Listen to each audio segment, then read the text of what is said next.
you consider like a Teen Wolf spinoff? Maybe not necessarily that story, but branching out and doing another show, but in the same universe. Oh, we've talked about spinoffs before, actually. The problem is they want me to write it, and I would rather have another staff of writers working on it. And I like to focus all my time on the show. There are a lot of showrunners out there who branch out and do other shows. I think they sometimes they suffer from it. I have difficulty focusing on other projects. But I think a spinoff would be great. I think the Hales is definitely great for a spinoff. We had talked about doing a Hales spinoff. I wanted Christian Taylor to run it, actually, who went off to do iCandy. And it would have been about young Derek Hale. It would have been. Yeah, we were going to call it Beacon Hills. Or the Hunters. I wouldn't mind the Hunters and that whole philosophy of the family and the female, the matriarchy. I love it too. Yeah. And especially if it's starring J.R. So, when last we spoke, I asked you if there was a scene or something coming up that you wanted the fans to see, and you were talking about, you mentioned the end of the first episode. So now that we're a few episodes in, or a couple episodes in, what's the next thing that you can't wait for the fans to see?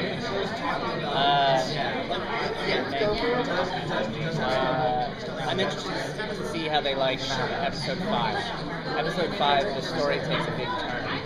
And it's a great Dylan O'Brien episode, especially. I love the fact that this season we're able to focus on certain characters. Like, I loved Shelley Hennig in episode 3, the last episode. She really shined as a hero, and as a struggle of whether or not a moral struggle of do you save people, or do you struggle to save people, or do you just let them die?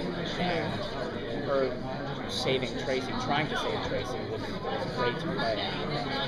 But I'm also excited for them to see the finale, because it's pretty dark, and it's sort of our Empire Strikes Back story too. It ends very depressingly. Where did the idea of the Dread Doctors come from? Because I think they're great. They seem like such a great villain so far.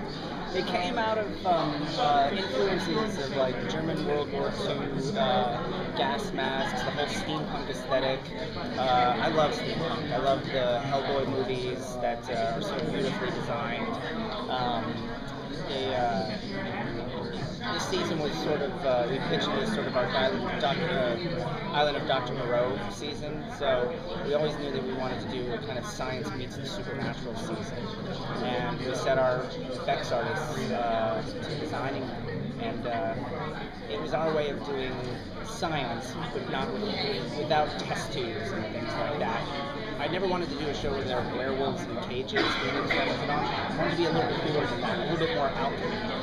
A little bit more, I would say, medieval, maybe.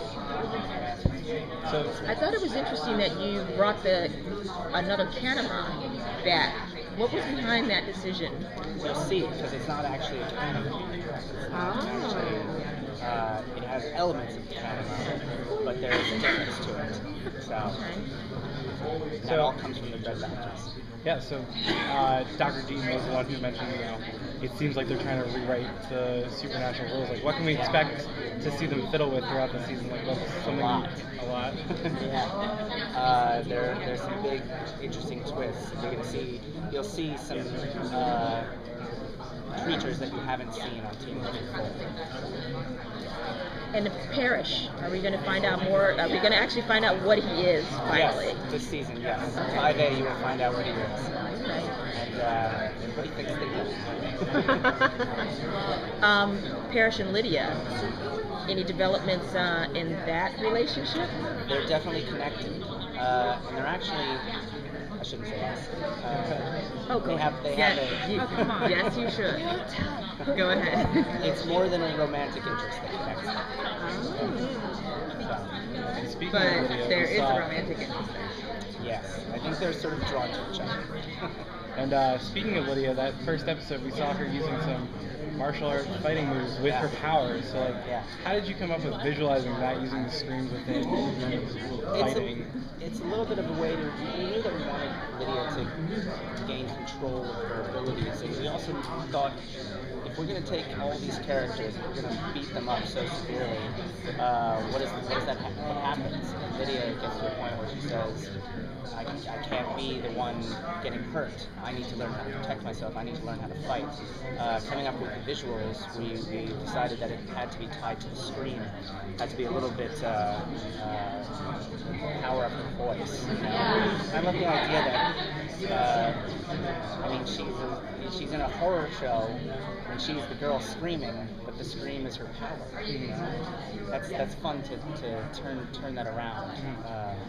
The cliche of it. So we wanted to be physical and powerful, and it was a little bit based on.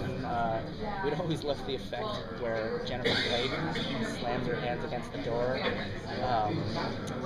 sends one of the alphas flying back. So we wanted to do a little bit of that. Sorry, last question. Can you talk about Scott's journey this season? It's I think I've heard you say it's a failure of leadership with him. Yeah, he needs to face failure. There's an idea that you learn more from your failures than your successes, which I think is true. So he's gonna face some struggle.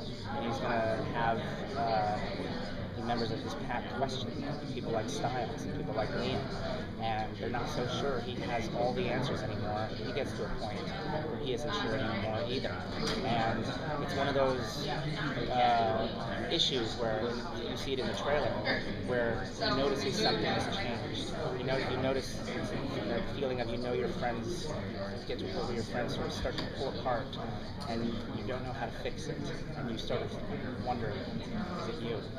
And I think those are hard things for characters to face.